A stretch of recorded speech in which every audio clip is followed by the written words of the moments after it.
Pasal Arahnu, tak payah masuk kelas pun. Pergi je masuk Arahnu tadi.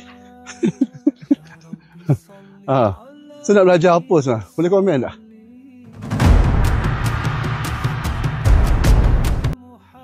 Sekarang ni ramai tanya fungsi kamar.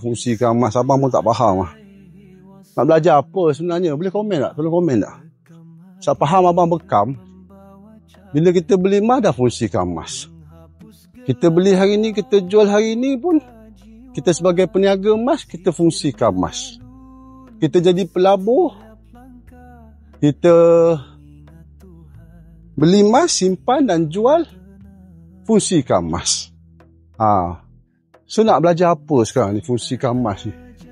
Sebab benda ni kadang-kadang kita dah beli emas pun kita tak tahu benda tu dah.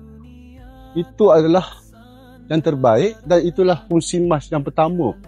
Sahabat-sahabat, tuan-tuan dah buat dah sebenarnya. Okey. Ilmu ni kalau nak cerita pasal Arahnu, tak payah masuk kelas pun. Pergi je masuk Arahnu tadi. So nak belajar apa sebenarnya? Boleh komen tak? Okay, sebelum tu like, follow dan share. Nanti abang boleh cerita lagi lah macam mana abang nak buat duit dengan emas. Fungsikan emas tu kan, boleh follow. Okay, yakinlah dalam sunnah pasti ada kejayaan. Yes.